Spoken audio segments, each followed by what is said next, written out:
Good morning, students. Welcome to the virtual classrooms. We are studying it alcohol, phenols and ethers. Today in the lecture we are going to study preparation of alcohols. Now, when we are talking about the preparation of alcohols, we are going to have it as in first of all to prepare alcohols from alkenes. That means we are having it the double bond which we are going to convert it into OH. So for it we are having it as in two methods, two reactions are there. The first one, that is reacting it as a double bond with H2O in presence of H plus, right? Now when we are having it as a double bond, that means a pi bond is present in it. It gets divided into a lone pair of an electron. So both this carbon got its valency free from double bond, it got converted into single bond, and both these carbons are having free valency. At the same time, in presence of H plus, this H2O is going to dissociate into H plus and OH minus. So one of it is going to get it H plus and the other one is going to get it as OH minus, and the compound gets converted into CH single bond OH, that means into alcohol. Again, during this reaction, if we are having it as an CH3 double bond, CH2 double bond CH2, NH2OH plus is there, it's an no problem at all that whichever the carbon is going to get it H, both of them are going to have it as an identical condition. But we already know it. We have already studied it even in 11th standard as well as in the previous chapter also, Markovnikov's rule. When we are having it as an unsymmetrical carbon,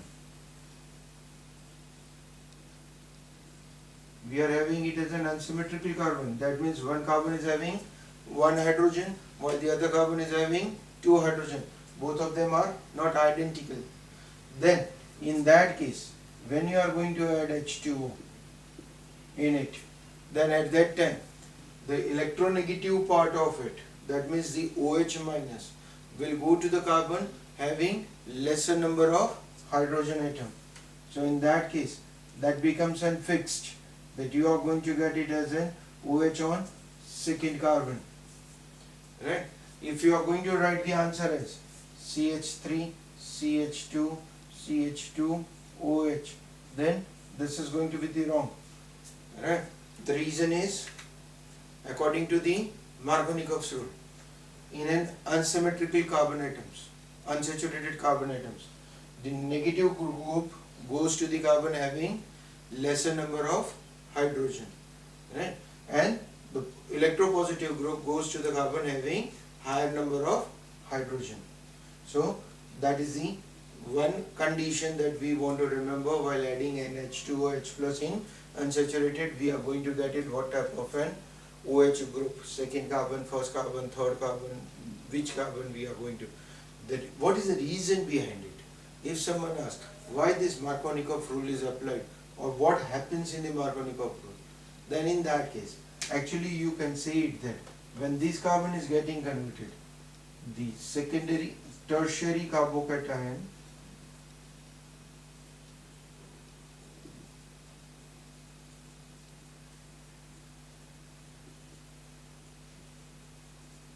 this is because of stability of carbocations.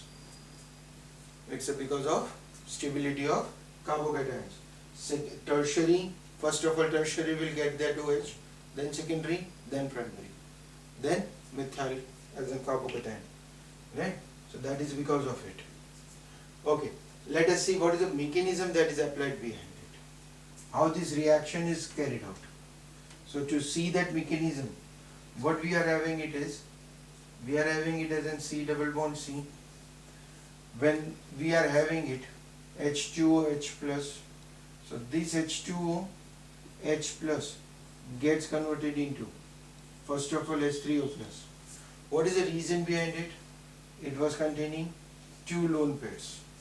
So H gains that lone pair and it gets converted into H3O plus.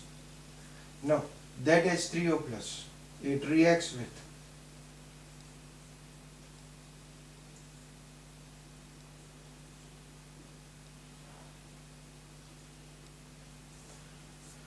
now we are having it as an H3O plus. That H3O plus reacts with C double bond C. During that case, what will happen? This double bond is shifted towards it. So this carbon is going to become negatively charged. Because of its negative charge, this lone pair goes to it and the H plus comes over here. This is going to become converted into H plus. So that reaction is going to get converted into CH. This carbon is becoming positively charged and we are going to get it as an oxygen with its lone pair back. This lone pair is with the oxygen, hydrogen goes to this carbon, carbon becomes negatively charged. So this negative charge because of this lone pair is present on it. Right? This particular step is known as, this is known as protonation of alkenes. Right? Okay. Now in the step 2, once we get it as a protonation of it done, we are having it as an positively charged with it.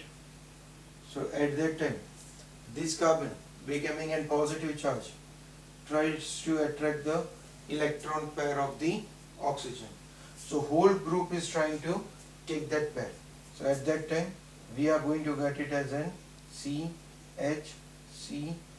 Now this lone pair has got reacted with it.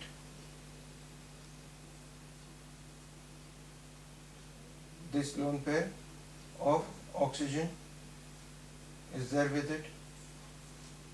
Right? So because of it, now what we can say, that this is there as an positive ion. So this reaction is known as attack on carbocation.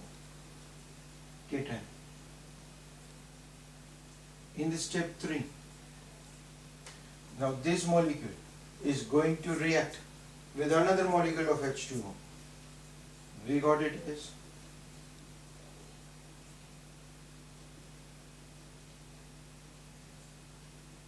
it's going to react with another molecule of H2O. During this case, this H plus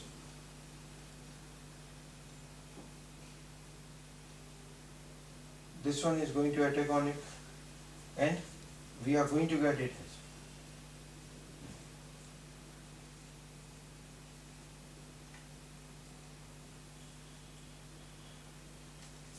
so during this case, again the H plus is removed from it.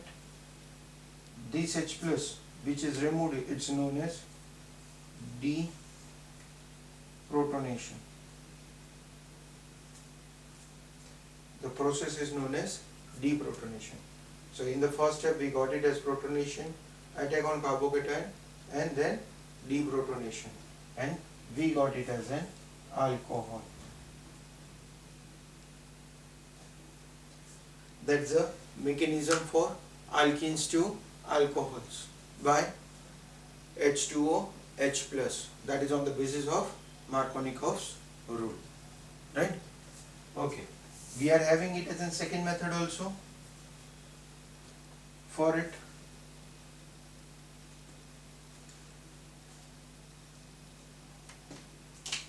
the second method that we are doing it is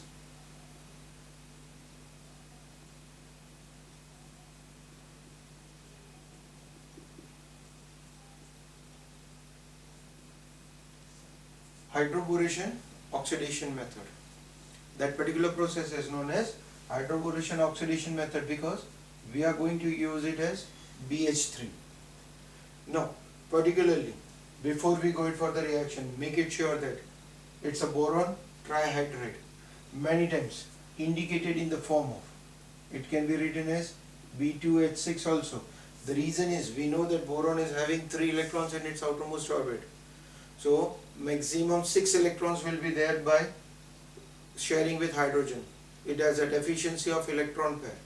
So to overcome that problem, it goes for internal forces of attraction between the BH3 and it gets dimerized.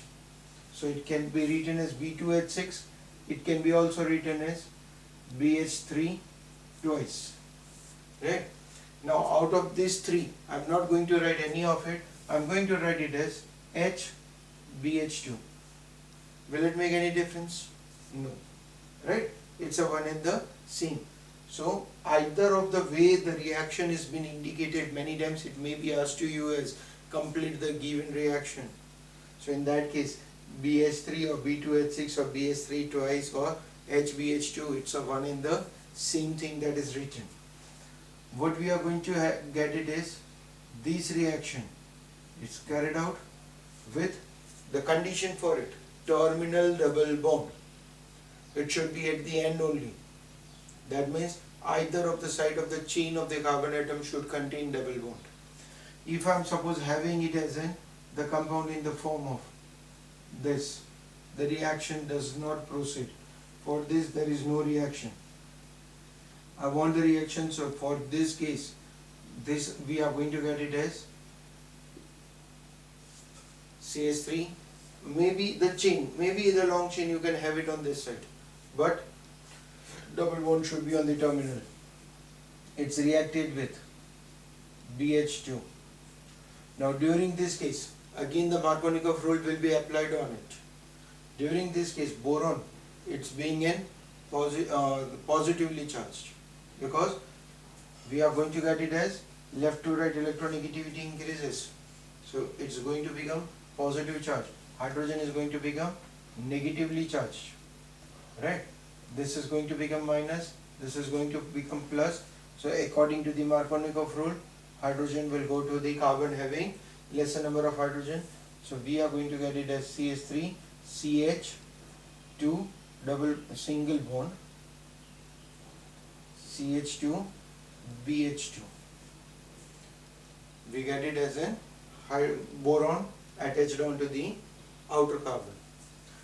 Now, if one hydrogen can be replaced, we can go in for the second hydrogen also to be replaced.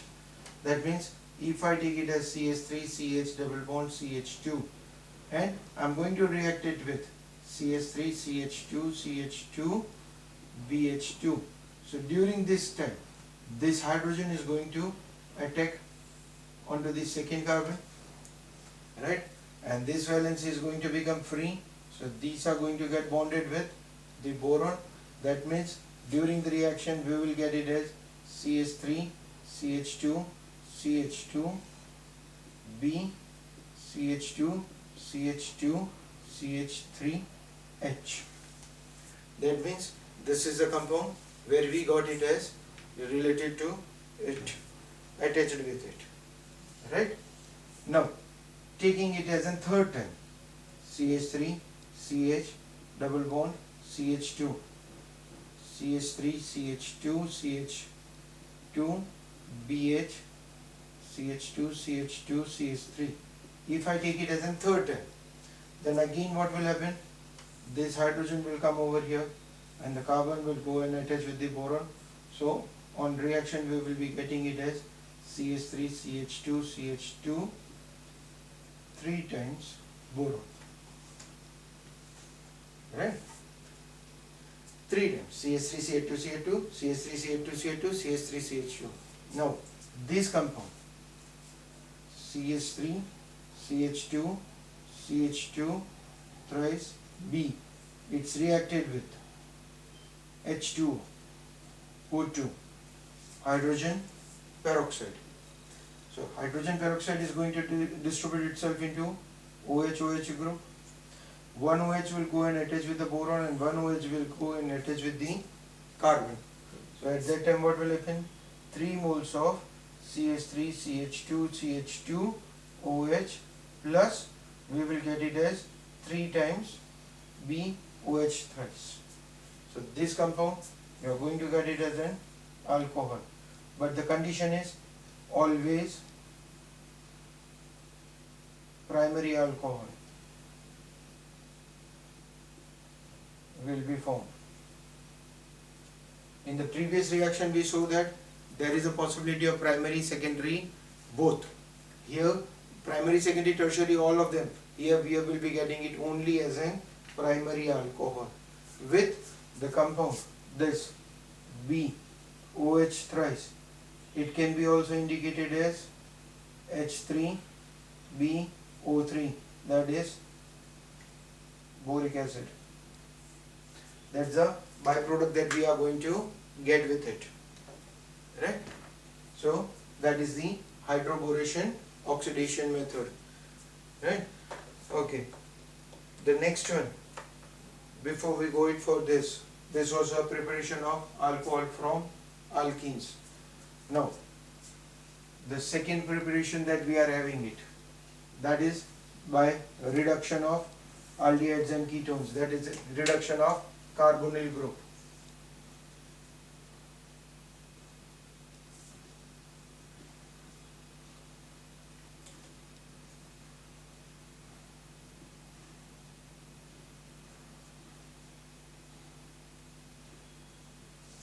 We are going it for reduction of carbonyl group, means we will be having it as an aldehydes as well as ketones, or even we will be having it as an carboxylic acid, right?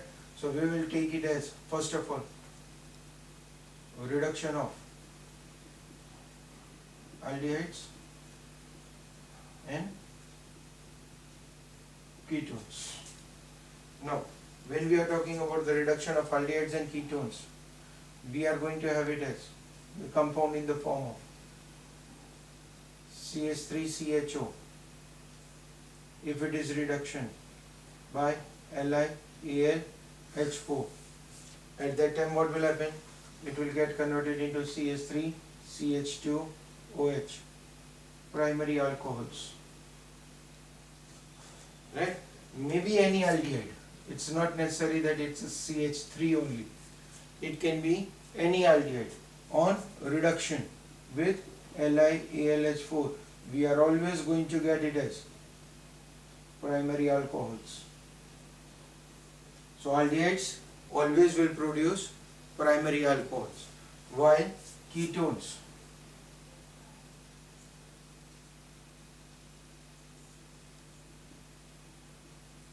when we are going to have it as an ketones, they are going to reduce themselves as secondary alcohols. We can have it as an any ketone. It's going to reduce as secondary alcohols, fixed, right? So what does this reaction shows? Aldehydes always produces primary alcohols, while ketone produce secondary alcohols. In the similar way, when we go it for carboxylic acid, by strong reducing agent, it always converts itself into primary alcohols.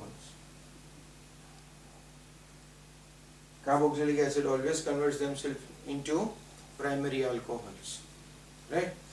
We are having it as in one of the reaction for it as in reduction. We can also take this acid into alcohol by hydrolysis, right?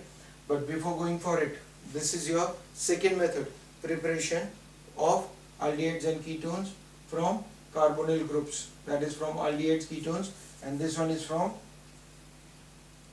carboxylic acids.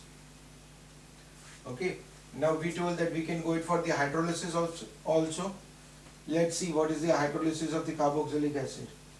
The third method.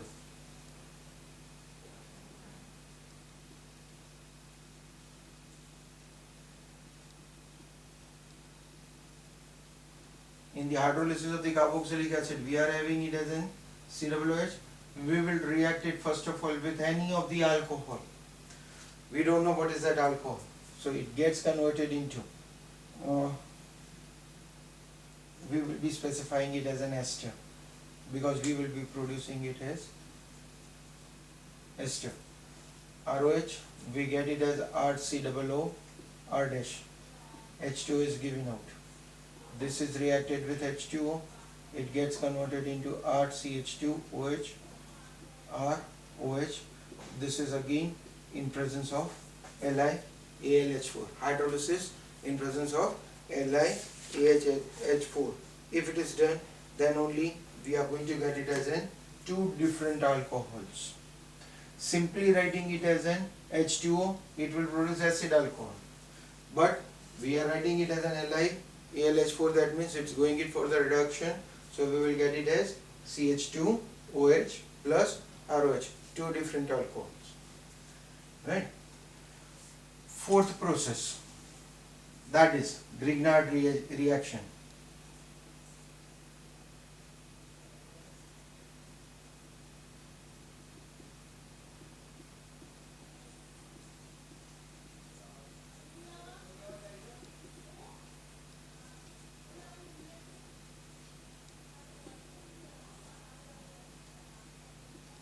Reduction of aldehydes and ketones with Grignard reagent.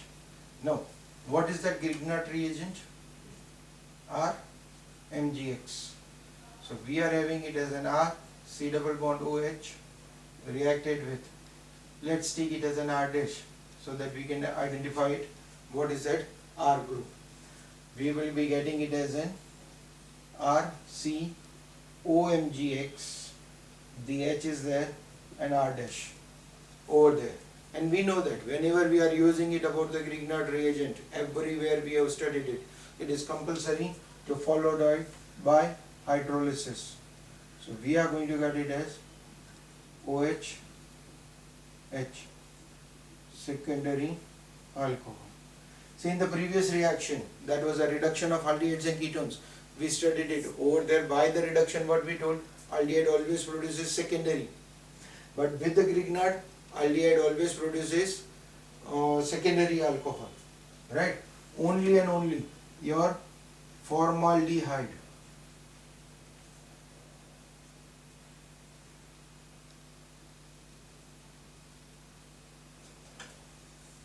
can produce primary alcohol. Only formaldehyde can produce primary alcohol with Grignard reagent. If by using any other reagents, by any other aldehydes, if I want to produce primary alcohol, then I have to go it for reduction, right? Here what will happen? I will be getting it as an R dash MGX. We will be getting it as C OMGX H R dash, which on hydrolysis gets converted into CH2R, primary alcohol, right?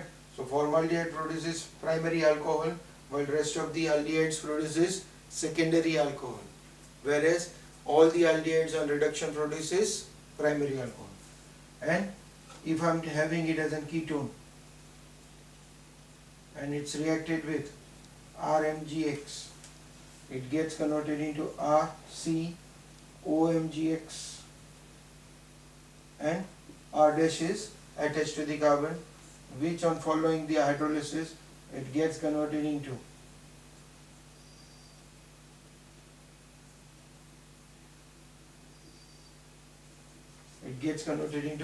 tertiary alcohol. So ketone on reduction produces secondary alcohol, while with the Grignard it is going to produce tertiary alcohols, right?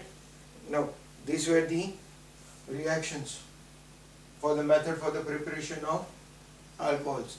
These are the few reactions that we did it. It's not necessary that these are only the methods. We are having many other methods. As already in the starting of the chapter I taught you that we will be having it as some of the things to be studied as a preparation, some of them we will be studying it as a method for chemical properties, right? The portion that we are studying it at present, this is the particular reaction you are studying it as a method for preparation of primary, secondary or tertiary alcohol. In the chapter of aldehydes, ketones and carboxylic acid, we are going to have this one same reaction, no change at all. but only the heading will be changed. In place of preparation of alcohol, it will become chemical properties of aldehydes and ketones. The same thing is going to be repeated. Similarly, many other reactions are there through which we can prepare alcohols also, right? But these are the four main methods for preparation of alcohols. Okay, the next one we are going it, that is for the preparation of phenols. Next one we will see it as an preparation of phenols. In this also we are going to study four different methods. Number of methods are there, but out of that the four which are the main basic methods, we will be understanding it. Now the first one, that is also known as Dow process, which we studied in the chapter number 10, one of the reaction as an electrophilic substitution reaction, right? Particularly we know it that when we are having it as an chlorine as an aromatic nucleus and aqueous NaOH is added, it's becoming shorter and stronger, so we need it as a strong condition, that is 623 Kelvin temperature, 300 atmospheric pressure, a condition is required. Then only the compound we are going to get it is a OH group. Now during this reaction, when we are going it for it, what is happening during the reaction? There is an intermediate reaction that is also happening it. The chlorobenzene, it's when reacted with aqueous NaOH, initially it gets converted into ONA and HCl is given out. It forms an intermediate reaction. This component ONA, in place of reacting with HCl to get converted into OH, it also reacts with chlorobenzene. This NaCl is removed out and it produces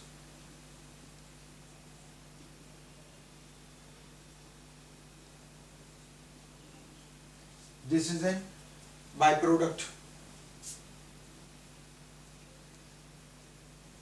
It's an useless. There is no use of diphenyl ether in the organic chemistry. It's an useless product. So this method is less utilized. At the same time, it is also told that during this reaction, once we get it as a diphenyl ether, during the preparation of it, this is added first of all. This compound is added before starting the reaction. The reason is, according to the rules, Le-Chatelier principle, this component is already produced, so no more component will be produced for this, and as a result we can get it as a maximum product for the phenols, right? So starting of the reaction, diphenyl ether is added, but that is not an actual condition. That what will happen, we are going to get it as somewhat lost as a byproduct.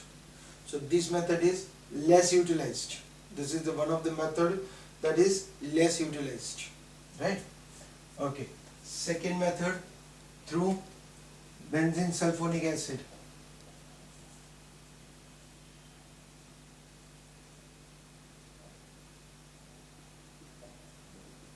That is, we are having it as an SO3H group present on the benzene ring with solid NaOH. It gets converted into phenol, right?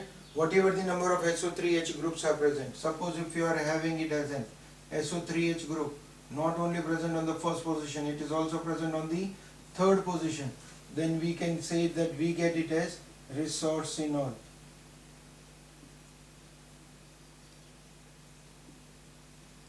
It's an OH group, phenolic OH group that is prepared. So SO3H with solid NaOH gets converted into OH. The third method, through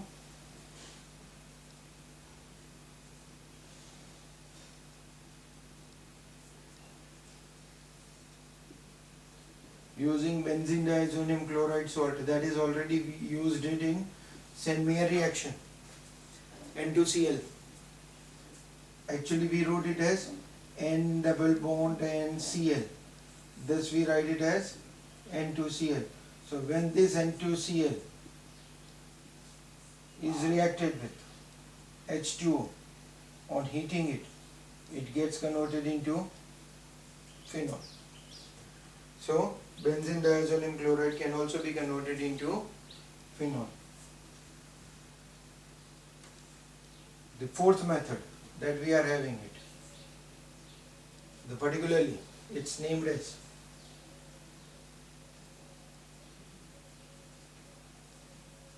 Cumin process. We are going to term it as Cumin process. This is going to be the most important process. Why? When we are taking it as an CH3,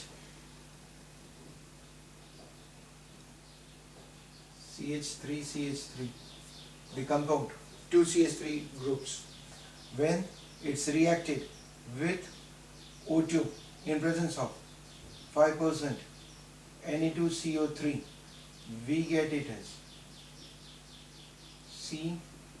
CH3 are there. It produces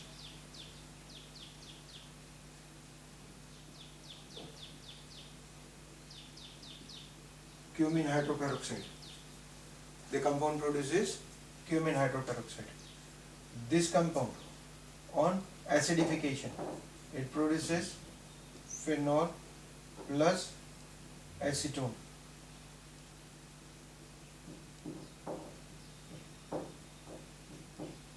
Now, it's an useful byproduct. This time, we are getting it as an useful byproduct.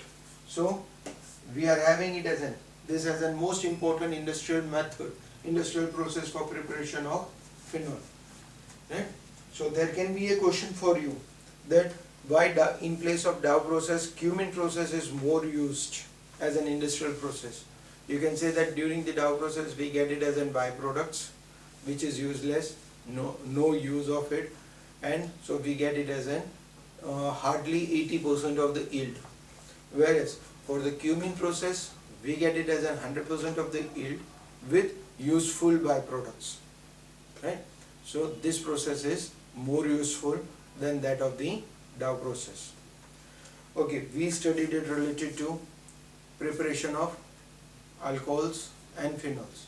In our next lecture we will study related to the physical and chemical properties of alcohols and phenols. Right? Till then, thank you.